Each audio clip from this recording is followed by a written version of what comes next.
இந்த வீடியோவில் நம்ம பார்க்க போகிறது 12th இங்கிலீஷ் டெக்ஸ்ட் புக்கில் உள்ள 3rd யூனிட்டில் உள்ள prose in celebration of being alive written by doctor Christiaan Barnard. So doctor Christiaan Barnard எழுதின ப்ரோஸ் அவரோட ஸ்பீச்சை தான் இங்கே நமக்கு லெசனாக கொடுத்துருப்பாங்க. அந்த லெசனை பற்றி தான் டீட்டெயிலாக நம்ம இந்த வீடியோவில் பார்க்க போகிறோம். Now let's go to the video.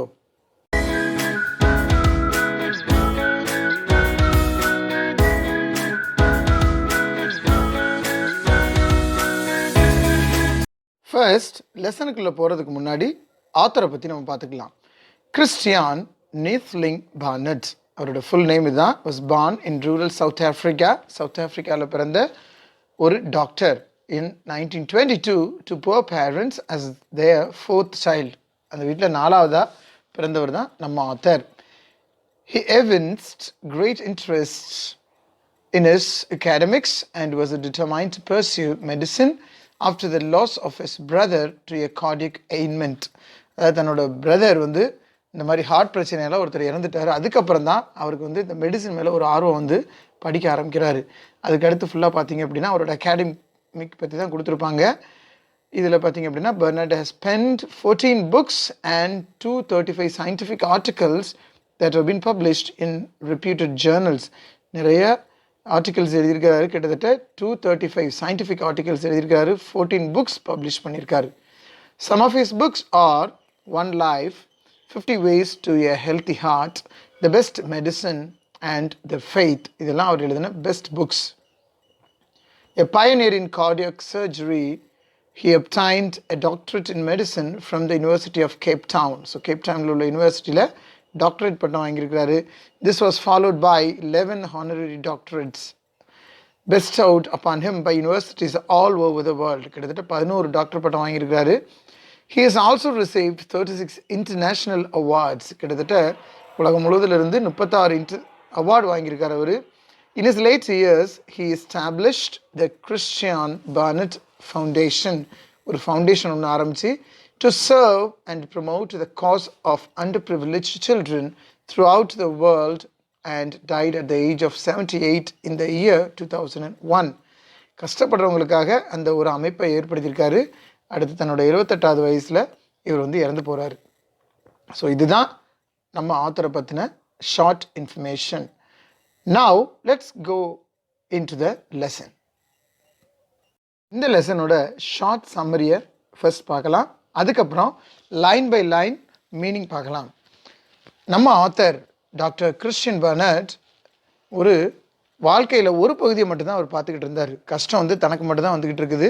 தன்னை சார்ந்து இருக்கிற மக்கள், அதாவது இந்த பேஷண்ட்ஸ், ஏன்னா இவர் எப்போவுமே பேஷண்ட்ஸை தான் மீட் பண்ணிகிட்டு இருப்பார். ஏன்னா இவர் ஒரு டாக்டர், இருதய சம்மந்தப்பட்ட ஒரு டாக்டர். அப்போ கொஞ்சம் சீரியஸான மக்கள் தான் வருவாங்க. அந்த மாதிரி மக்களை மீட் பண்ணிகிட்டு இருக்கிறதுனால கஷ்டம் அது மட்டும்தான் வாழ்க்கை அப்படின்னு நினச்சிக்கிட்டு இருக்காரு. இதே டைமில் தனக்கு ஒரு ஆக்சிடெண்ட் வருது. நம்ம டாக்டரும் அவரோட ஒய்ஃபும் ஒரு ரோடை கிராஸ் பண்ணும்போது ஒரு கார் அவங்கள இடிச்சிருது. ஒய்ஃப் அந்த சைடில் விழுந்துருந்தாங்க. அப்போ என்ன ஆகுது அப்படின்னா 2 பேருமே ஹாஸ்பிட்டலில் அட்மிட் ஆகிருந்தாங்க. ஸோ அப்போ தான் அவரோட வாழ்க்கை ரொம்ப மோசமாயிருச்சே அப்படின்னு சொல்லி அவர் நினைக்கிறாரு. தனக்கு மட்டும்தான் இப்படி கஷ்டம் வருது அப்படின்னு சொல்லி ஃபீல் பண்ணிக்கிட்டு இருக்கப்ப ஒரு தடவை அவர் ஒரு சில்ட்ரன்ஸ் ஹாஸ்பிட்டலுக்கு போகிறாரு. அங்கே பார்த்தா ஒரு 2 பையங்க, ஒரு பையனுக்கு கண்ணு தெரியாது, இன்னொரு பையனுக்கு கை இருக்காது. அந்த மாதிரியான 2 பசங்க ஒரு ட்ராலி ஒன்று இருக்குது. அந்த ட்ராலியை வச்சு வண்டி மாதிரி ஓட்டி ரொம்ப சந்தோஷமாக இருக்கிறாங்க, ஆரவாரத்தோடு இருக்கிறாங்க. அதை பார்த்த உடனே தான் அவருக்கு லைஃப் அப்படின்னா என்னென்னு புரியுது. ஸோ இதுதான் இந்த ஸ்டோரி. ஸோ இந்த ஸ்டோரியை இப்போ நம்ம லைன் பை லைனாக மீனிங் பார்க்கலாம். Come let's go. ஸோ பிகினிங்கில் நம்ம ஆத்தரை பற்றி ஒரு சின்ன இன்ட்ரடக்ஷன் ஒன்று கொடுத்துருக்காங்க. ஏற்கனவே ஆத்தரை பற்றி நம்ம பார்த்தோம். We all know that Dr. Christiaan Barnard was the first doctor to perform a heart transplant surgery. Heart transplant அப்படின்னா இருதய மாற்று அறுவை சிகிச்சை. ஸோ அதை முத பண்ணது நம்ம லெசனோட ஆத்தர் தான். Here we have an extract of his speech wherein he narrates an experience which has changed his perspective of life altogether. நமக்கு இங்கே கொடுத்துருக்கிறது அவரோட ஒரு சின்ன ஸ்பீச்சை தான் கொடுத்துருக்காங்க. அந்த ஸ்பீச்சில் இருந்து ஒரு லெசன் வந்து நமக்கு இங்கே கொடுத்துருக்குறாங்க. ஒரு சின்ன எக்ஸ்பீரியன்ஸ் வந்து அவரோட வாழ்க்கையை எப்படி டோட்டலாக மாற்றுனுச்சு அப்படிங்கிறது தான் இந்த லெசனோட மைய கருத்து. Let's find out what led to such a dramatic transformation. இந்த மாற்றத்துக்கு காரணம் என்ன அப்படிங்கிறத இப்போ நம்ம இந்த லெசனில் டீட்டெயிலாக பார்க்கலாம். ஸோ இந்த லெசனில் பார்த்தீங்க அப்படின்னா எத்தனை பாயிண்ட்ஸ் கொடுத்துருப்பார் அப்படின்னா கிட்டத்தட்ட 13 பாயிண்ட்ஸ் இருக்கும், 13 பாயிண்ட்ஸ் இருக்கும். இந்த ஸ்பீச்சை தான் நமக்கு லெசனாக மாற்றிருக்காங்க. அந்த லெசனை பார்த்தீங்க அப்படின்னா கண்டினியூஸாக கொடுக்காம பாயிண்ட்ஸ் பை பாயிண்ட்ஸாக கொடுத்துருக்குறாங்க. So first points, more and more as I near the end of my career as a heart surgeon, my thoughts have turned to the consideration of why people should suffer. நான் வந்து என்னோட அந்த வாழ்க்கை பயணத்துலேயோ இல்லை என்னோட அந்த career என்னோடய ப்ரொஃபஷன்லேயோ கடைசி கட்டத்தில் நான் இருக்கக்கூடிய ஒரு ஸ்டேஜ். அப்போ தான் நான் வந்து நினச்சி பார்க்குறேன், ஏன் வந்து மக்கள் கஷ்டப்பட்டுக்கிட்டே இருக்கிறாங்க. ஏன்னா பொதுவாக டாக்டரை பொறுத்த அளவில் மக்கள் வந்து கஷ்டப்பட்டுக்கிட்டே தான் இருக்கிறாங்க அப்படின்னு சொல்லி நினைப்பாங்க. ஏன்னா அவர் மீட் பண்ணுற எல்லாருமே கஷ்டப்படுறவங்களாக தான் இருப்பாங்க. ஏதாவது ஒரு வகையில் உடம்பு சரியில்லை, ஏதாவது ஒரு பிரச்சனை, இதை மட்டும்தான் அவங்ககிட்ட போய் சொல்லுவாங்க. Suffering seems so cruelly prevalent in the world today. So இந்த கஷ்டம் அப்படிங்கிறது இன்றைக்கி ரொம்ப காமனாக மாறிப்போச்சு. ப்ரிவேலண்ட் அப்படின்னா common. Do you know that of the 125 million children born this year, ஒரு ஸ்டாட்டிஸ்டிக்ஸை வந்து இங்கே கொடுக்குறாரு. என்ன சொல்கிறார் அப்படின்னா, உங்களுக்கு தெரியுமா அப்படின்னு சொல்லிட்டு 125 மில்லியன் குழந்தை வந்து பிறந்தது இந்த வருஷம். So 125 million children born this year. 12 million are unlikely to reach the age of 1. நல்லா கவனிச்சுக்கோங்க, அந்த 125ல் கிட்டத்தட்ட 12 மில்லியன் சில்ட்ரன் வந்து ஒரு ஏஜ் கூட தாண்டவே இல்லை. ஸோ அந்த 1வது வயசு வர்றதுக்கு முன்னாடியே ஏதாவது ஒரு காரணத்தினால அவங்க இறந்து போயிருக்காங்க, சின்ன பிள்ளைங்க, அந்த இன்ஃபேன்ட்ஸ். Another 6 million will die before the age of 5. அடுத்து ஒரு 6 மில்லியன் சில்ட்ரன் கிட்டத்தட்ட 5 வயசுக்கு முன்னாடியே இறந்து போயிருந்தாங்க. And of the rest many will end up as mental or physical cripples. அதில் நிறைய பேர் என்ன பண்ணுறாங்க, இந்த தப்பிச்சு வர குழந்தைகளில் நிறைய பேர் என்ன ஆகுறாங்க, மென்டலாகவோ இல்லை ஃபிசிக்கலாகவோ கிரிப்பிள்ஸ் அப்படின்னா அதாவது ஊனம் அந்த மாதிரி பிறக்கிறது, ஒரு குறையோடு இருக்கிறவங்களும் நிறைய பேர் இருக்கிறாங்க. ஸோ இதில் ஃபர்ஸ்ட் பாயிண்டில் என்ன சொல்லியிருக்காரு அப்படின்னா ஒரு ஸ்டாட்டிஸ்டிக்ஸ் கொடுக்குறாரு. அதிலிருந்து குழந்தைகள் எவ்வளோ கஷ்டப்படுறாங்க, இந்த உலகத்தில் இன்னும் கஷ்டங்கிறது இருந்துக்கிட்டே தான் இருக்குது அப்படின்னு சொல்லி சொல்கிறாரு. இதுதான் first point. Now point 2. Second பாயிண்டில் என்ன சொல்கிறாரு அப்படின்னா, my gloomy thoughts probably stem from an accident I had a few years ago. என்ன சொல்கிறாரு, ஒருவேளை இந்த மாதிரியான ஒரு தவறான ஒரு இருளடைந்த ஒரு எண்ணம் எனக்கு எப்படி உருவாயிருக்கலாம் அப்படின்னு சொல்லி யோசிச்சுட்டு, ஒரு ஆக்சிடெண்ட் கொஞ்சம் வருஷத்துக்கு முன்னாடி நடந்துச்சு, ஒருவேளை அந்த ஆக்சிடெண்ட்டுக்கு அப்புறம் தான் இந்த மாதிரி திங்க் பண்ண ஆரம்பிச்சிட்டனோ அப்படின்னு சொல்லி அவராக யோசிக்கிறார். 1 minute I was crossing the street with my wife after a lovely meal together. ஒரு நாள் நல்லா சாப்பிட்டுட்டு நானும் ஒய்ஃபும் ஒரு ரோட்டை கிராஸ் பண்ணிக்கிட்டு இருந்தோம். And the next minute a car had hit me and knocked me into my wife. என்னாகுது, ஒரு கார் வந்து ஃபாஸ்ட்டாக வந்த கார் அப்படியே எங்கள் 2 பேர் மேலேயுமே மோதிருச்சு. She was thrown into the other lane. Wife அப்படியே தூக்கி போட்டுருச்சு இந்த கார் வந்து. And struck by a car coming from the opposite direction. இப்படி தூக்கி போட்டோன்னே ஆப்போசிட்டில் வந்த காரும் தட்டிருச்சு அவங்கள அப்படின்னு சொல்லி ஒரு ஆக்சிடெண்ட்டை பற்றி இந்த செகண்ட் பாயிண்டில் சொல்லியிருக்கிறார். ஸோ ஃபர்ஸ்ட் பாயிண்டில் வந்து குழந்தைகள் வந்து இத்தனை ஸ்டேஜுக்கு மேலே ரீச் ஆக மாட்டேங்கிறாங்க, அப்படி ரீச் ஆனாலும் அதில் நிறைய பேர் ஊனத்தோடு இருக்கிறாங்க அப்படின்னு சொல்லி சொல்கிறாரு. அடுத்து என்ன சொல்கிறாரு, இப்படிலாம் எண்ணங்கள் வர்றதுக்கு காரணம் ஒருவேளை அந்த முன்னாடி நடந்த ஆக்சிடெண்ட்டாக இருக்குமோ அப்படின்னு சொல்லிட்டு அவர் இந்த ஆக்சிடெண்ட்டை பற்றி டிஸ்கிரைப் பண்ணியிருக்காரு இந்த செகண்ட் பாயிண்டில். And now third point, during the next few days இந்த ஹாஸ்பிட்டல், இந்த ஆக்சிடெண்ட் நடந்ததுக்கப்புறம் என்ன பண்ணுறாரு, ஹாஸ்பிட்டல் அட்மிட் பண்ணிட்டாங்க. ஐ எக்ஸ்பீரியன்ஸ்ட் நாட் ஒன்லி அக்னி. அக்னி அப்படின்னா சஃபரிங், துன்பம். எனக்கு துன்பம் மட்டும் இல்லை, அந்த நேரம் கஷ்டம் மட்டும் இல்லை, and fear but also anger. எனக்கு கோபமும் சேர்ந்து இருந்துச்சு. எனக்கு அங்கே கஷ்டம் மட்டும் கிடையாது, எனக்கு பயம் மட்டும் கிடையாது, அது கூட சேர்ந்து எனக்கு ஒரு கோபமும் இருந்துச்சு. ஐ குட் நாட் அண்டர்ஸ்டாண்ட், என்ன சொல்கிறாரு, அது ஏன் அப்படின்னு சொல்லி எனக்கு புரிய முடியல. why my wife and I had to suffer. நானும் ஒய்ஃபும் ஏன் இப்படி சஃபர் ஆகிறோம் அப்படின்னு சொல்லி கேட்குறாரு. ஸோ தேர்ட் பாயிண்டோட continuation. I couldn't understand why my wife and I had to suffer. ஏன் என் ஒய்ஃபுக்கும் எனக்கும் மட்டும் இவ்வளோ ஒரு கஷ்டங்க இருக்குது இந்த உலகத்தில் அப்படின்னு சொல்லி அவராக திங்க் பண்ணுறாரு. ஐ had 11 broken ribs and a perforated lung. எனக்கு வந்து கிட்டத்தட்ட 11 இடத்துல வந்து அடி. 11 broken ribs, அந்த எலும்பு பார்த்திங்கன்னா 11 இடத்துல உடஞ்ச மாதிரி ஆயிடுச்சு. அண்ட் a perforated அப்படின்னு பார்த்திங்கன்னா torn and damaged, அங்கங்கே டேமேஜ் ஆகிருக்கு. எதுவும் லங், perforated lung, லங்ஸ்லேயும் கொஞ்சம் டேமேஜ் ஆயிடுச்சு.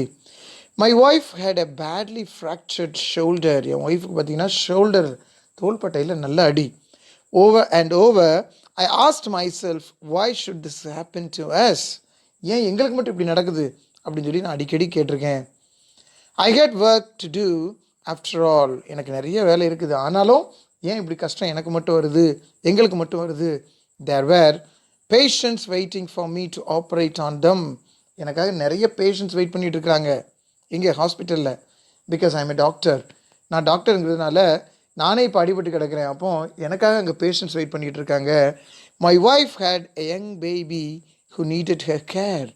எங்கள் வீட்டில் ஒரு குட்டி குழந்தை இருக்குது, என் ஒய்ஃப் தான் அதை பார்த்துக்கிட்டு இருந்தாங்க.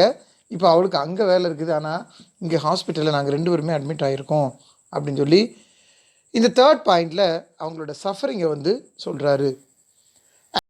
Fourth point, my father had he still been alive would have said, ஒருவேளை எங்கள் அப்பா இப்போ இருந்திருந்தாங்க அப்படின்னா என்ன சொல்லியிருப்பார் அப்படின்னா, my son it's God's will. So will அப்படின்னா விருப்பம், கடவுளோட சித்தம், இது கடவுளோட விருப்பம் அப்படின்னு சொல்லியிருப்பார்.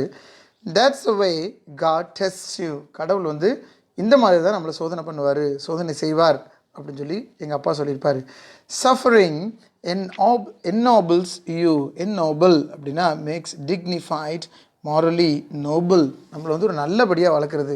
கடவுள் வந்து இந்த சஃபரிங் ஏன் கொடுக்குறாரு? இந்த சஃபரிங் தான் நம்மளை வந்து ஒரு நல்ல விதமாக மாற்றம். Makes you a better person. ஒரு சிறந்த மனிதனாக மாற்றுறதுக்கு இந்த சஃபரிங் தான் ஒரு கருவி. அதனால தான் கடவுள் வந்து நமக்கு கொடுக்குறாரு அப்படின்னு சொல்லி எங்கள் அப்பா ஒரு வேளை இருந்திருந்தாங்கன்னா இந்த மாதிரி சொல்லியிருப்பார். And the next point, point number 5.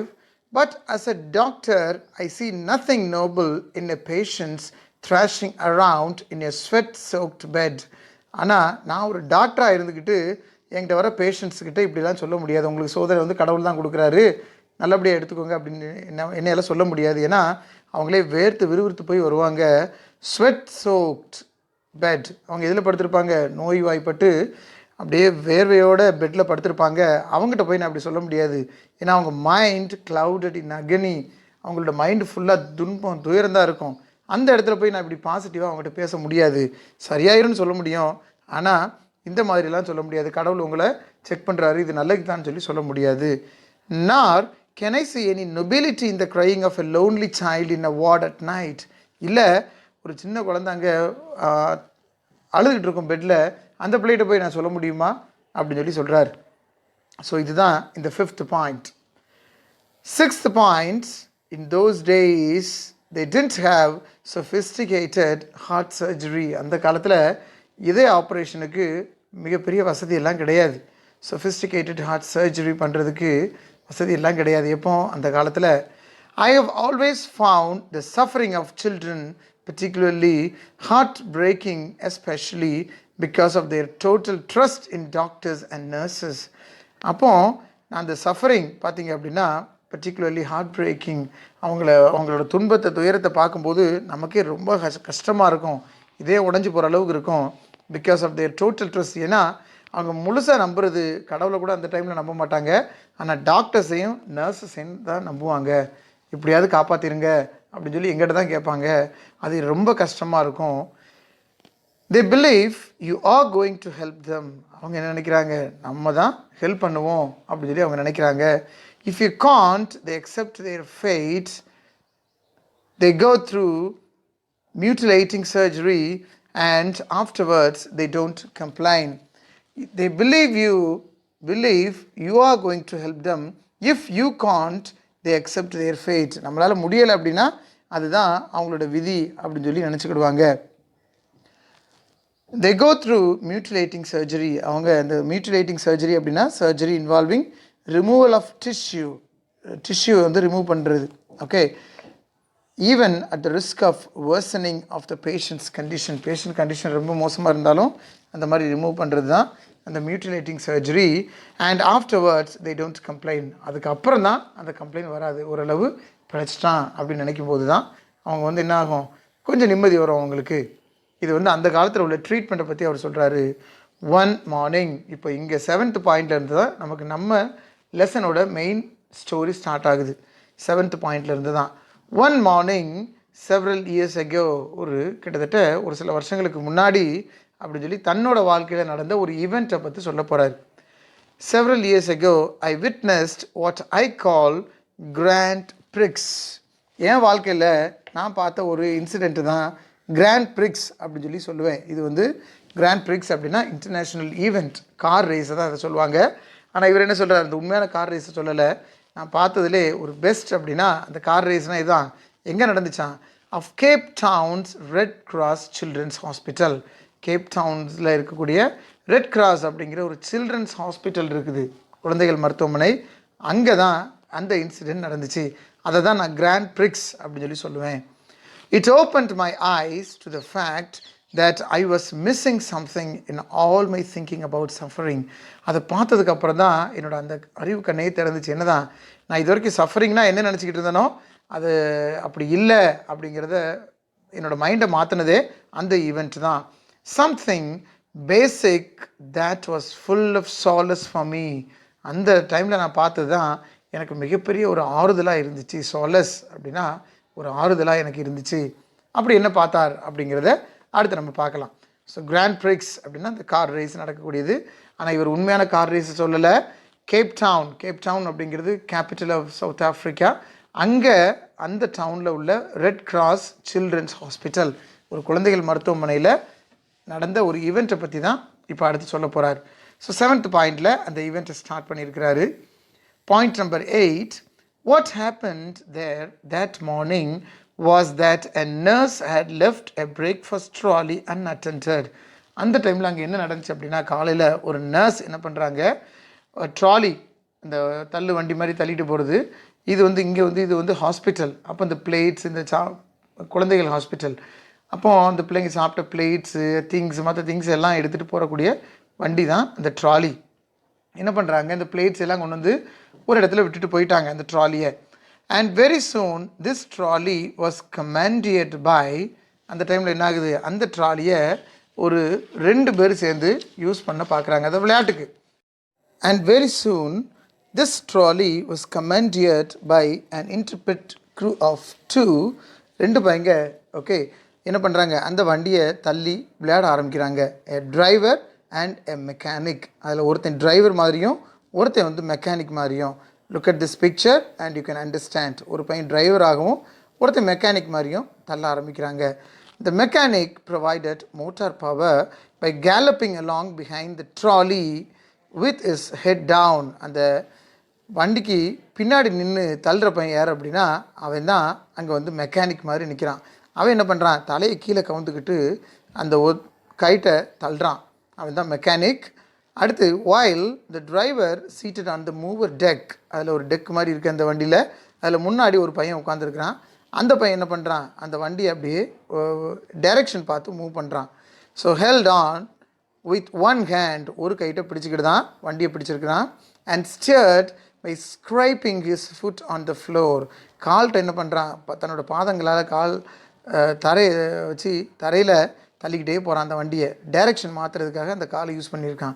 அவன் தான் அங்கே டிரைவர் மாதிரி உட்காந்துருக்கிறான். The choice of roles was easy because the mechanic was totally blind. இந்த மெக்கானிக் பின்னாடி நின்று தள்ளுற அந்த பையன் கம்ப்ளீட்டாக பிளைண்ட்.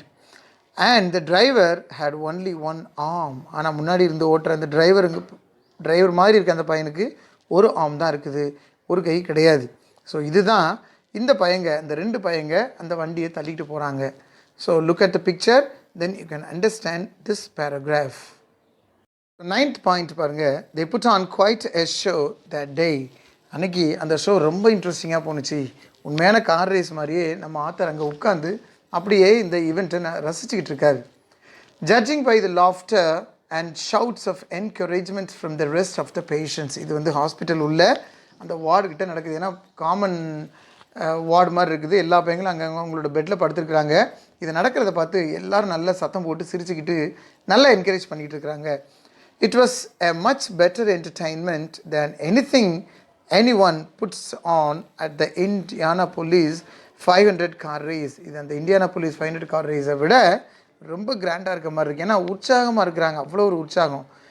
ஏன்னா எல்லாமே இன்னசென்ட் பாய்ஸ். அதனால் அவங்க அவ்வளோ ஒரு உற்சாகத்தோட ஆரவாரத்தோட என்கரேஜ் பண்ணிகிட்டு இருக்கிறாங்க.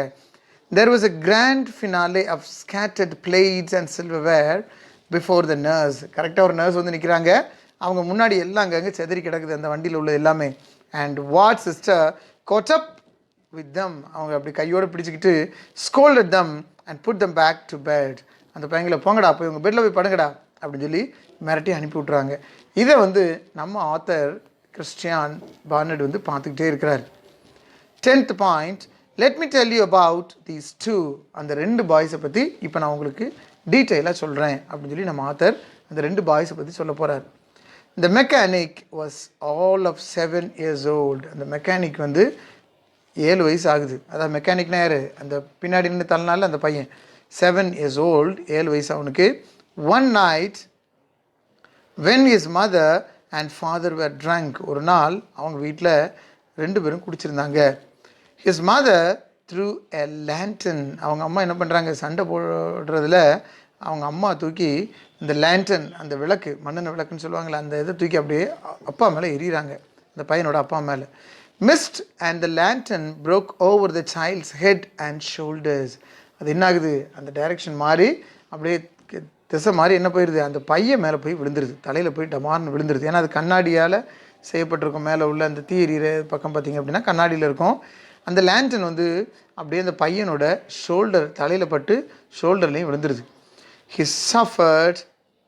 என்ன ஆகுது, உடஞ்ச உடனே அதில் எப்படி மண்ணெண்ணை தான் இருக்கும், மண்ணெண்ணை அப்படியே பட்டு அப்படியே தீ பிடிச்சிருச்சு.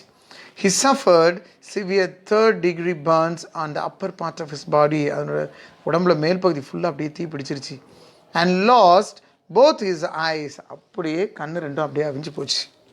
At the time of the Grand Prix, அந்த டைமில் தான் என்ன ஆகுது, அந்த கிராண்ட் பிரிக்ஸ் இங்கே நடக்கிற இதில் he was a walking horror. இந்த வேர்டை நல்லா கவனிங்க. வாக்கிங் ஹரர் அப்படின்னா அப்படியே ஒரு பேய் மாதிரி ஒரு விசித்திரமான உருவமாக நடந்துக்கிட்டு இருக்கிறான். ஹரர் அப்படின்னா பயமுறுத்தக்கூடிய ஒரு உருவம். With a disfigured face and long flap of skin hanging from the side of his neck to his body. அப்படியே ஒரு பக்கம் கழுத்துலேருந்து அப்படியே உடம்பு வரைக்கும் அந்த எரிஞ்சு போன ஸ்கின் அப்படியே கீழே தொங்கிக்கிட்டு இருக்குது. ஸோ டிஸ்ஃபிகர்டு, அப்படியே உருவம் மாறி போன ஒரு உருவத்தோடு அவன் நிற்கிறான் அந்த பையன். அப்படியே அந்த எரிஞ்ச தோல் எல்லாம் அப்படியே கீழே வரைக்கும் தொங்குது. As the wound healed around his neck, அவனோட கழுத்து பகுதி எல்லாமே ஓரளவு சரியாயிருச்சு. His lower jaw became crimped in a mass of fibrous tissue. அந்த ஜா, அதாவது இந்த தாடை பகுதி அப்படியே சுருங்கி சின்னதாக மாறிப்போச்சு. The only way this little boy could open his mouth was to raise his head. அவனோட வாயை சரியாக ஓப்பன் பண்ண முடியாது, அப்படியே தலையை நிமிந்து பார்த்துக்கிட்டு தான் அவனால் லைட்டாக ஓப்பன் பண்ண முடியும். அந்தளவுக்கு முகம் ஷேப்பே மாறிப்போச்சு. அதனால தான் அவர் அந்த வார்த்தையை யூஸ் பண்ணுறாரு, வாக்கிங் ஹாரர் அப்படின்னு சொல்லி யூஸ் பண்ணுறாரு. The only way this little boy could open his mouth was to raise his head.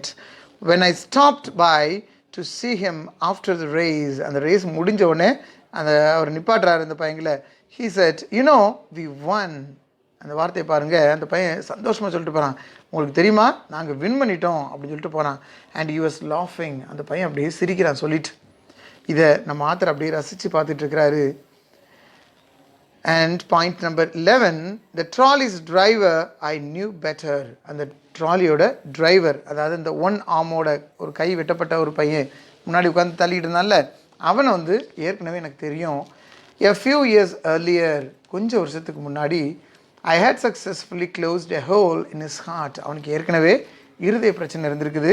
அந்த பிரச்சனையில் நான் அவனோட ஹார்ட்டில் உள்ள அந்த ஓட்டை நான் தான் அடைச்சேன் அவனுக்கு. He had returned to the hospital because he had a malignant tumor of the bone. So malignant அப்படின்னா கட்டி. ஓகே, ஒரு கட்டி மாதிரி இருந்திருக்குது. டியூமர் அப்படின்னாலும் கட்டி தான். அந்த கட்டி இருந்தனால, எங்கள் போனில் கட்டி இருந்தனால அதை ஆப்ரேட் பண்ணி எடுக்கக்கூடிய ஒரு நிலைமை. அதனால தான் இப்போ இந்த ஹாஸ்பிட்டலில் இருக்கிறான்.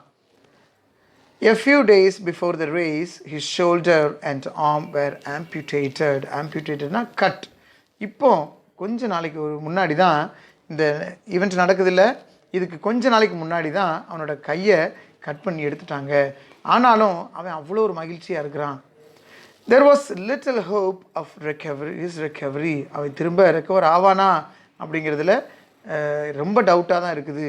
After the Grand Prix, he proudly informed me that the trolley's wheels were not properly oiled. வந்து சொல்கிறான், என்ன சொல்கிறான், இந்த மாதிரி வீல் தான் ப்ராப்பராக ஆயில் போடாமல் இருக்குது, மற்றபடி வண்டியெல்லாம் நல்லது தான்.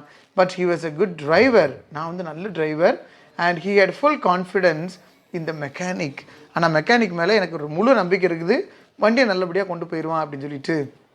அதாவது ஒரு ரியல் ஈவெண்ட், ஒரு ரியல் கார் வச்சுருந்தா எப்படி பிஹேவ் பண்ணுவாங்களோ அதே மாதிரி இந்த ரெண்டு சின்ன பையங்களும் அவ்வளோ இன்னசென்ட்டாக அந்த கார் ரேஸ் மாதிரி நடத்திட்டு அப்படியே ரொம்ப இன்னசென்ட்டாக நம்ம ஆத்தர்கிட்ட வந்து பேசிகிட்டு இருக்கிறாங்க அந்த பையங்க. And 12th point, suddenly I realized that these two children had given me a profound lesson in getting on with the business of living. So இதை பார்த்த உடனே அப்படியே நம்ம ஆத்தருக்கு மனசு அப்படியே உடஞ்சி போய் நிற்கிறாரு. ஏன் நிற்கிறாரு, அந்த குட்டி பையங்க நமக்கு ஒரு கிரேட் லெசனை, ஒரு பாடத்தை கற்பிச்சிட்டாங்களே அப்படின்னு சொல்லி அப்படியே திகைச்சு போய் நிற்கிறாரு. இது வரைக்கும் சஃபரிங்னா நமக்கு மட்டும்தான் இருக்குது, நம்ம தான் கஷ்டப்பட்டுக்கிட்டு இருக்கிறோம் அப்படின்னு சொல்லி நினச்சிக்கிட்டு இருந்தவர் இந்த பையங்களை பார்த்த உடனே அப்படியே மனசு அப்படியே உடஞ்சி போய் மனசு மாறிட்டார் அப்படியே. அப்போ இந்த சஃபரிங் அவ்வளோ கஷ்டத்துலையும் அவங்க வந்து ரொம்ப சந்தோஷமாக இருக்காங்களே அப்படின்னு சொல்லிட்டு அவர் அப்படியே மனசு மாறுது நம்ம ஆத்தருக்கு. Because the business of living is joy in the real sense of the word. So நம்ம உண்மையிலே மகிழ்ச்சியோடு இருக்கோம் அப்படிங்கிறது நம்ம வார்த்தையிலே தெரியணும், உடம்புல தெரியக்கூடாது. உடம்பு வந்து நல்லா ரொம்ப அழகாக ரொம்ப வித்தியாசமாக இருந்ததுன்னா அது வந்து சந்தோஷமாக இருக்கிறது கிடையாது. நம்மளோட வார்த்தைகள் வெளிப்பாடு வந்து இருக்கணும். Not just something for pleasure, amusement, recreation. So மகிழ்ச்சிங்கிறத நம்மளோட வார்த்தைகளில் வெளிக்காட்டணுமே தவிர மற்ற விஷயங்களில் வெளிக்காட்டக்கூடாது. The business of living is the celebration of being alive. So நம்ம உயிர் வாழ்கிறோம் அப்படிங்கிற ஒரு சந்தோஷமே ஒரு மிகப்பெரிய சந்தோஷம் அப்படின்னு சொல்கிறாரு. எத்தனையோ பேர் அதான் ஸ்டார்டிங்லேயே சொல்லியிருப்பார், அந்த லெசனில் ஸ்டார்டிங்கில் இத்தனை குழந்தைகள் வந்து இறந்து போகுது, இத்தனை குழந்தைங்க 5 வயசு தாண்டறதுக்கு முன்னாடி இறந்துருது, நிறைய பிள்ளைங்க ஊனமாக இருக்குது, அதெல்லாம் நம்ம நினச்சி பார்க்கணும். அப்போ அதையும் தாண்டி நம்ம ஒரு நல்ல ஒரு மனுஷனாக இந்த உலகத்தில் வாழ்ந்துக்கிட்டு இருக்கிறோம். அப்போ நம்ம தான் கொடுத்து வச்சவங்க, நம்ம தான் லக்கி அதில். ஸோ இந்த மாதிரி பையங்களை விட கடவுள் நம்மளை நல்லா தான் வச்சுருக்கிறார் அப்படின்னு சொல்லி நம்ம நினைக்கணும் அப்படிங்கிறத அவர் அந்த சின்ன பையன்கிட்ட வந்து கற்றுருக்காரு.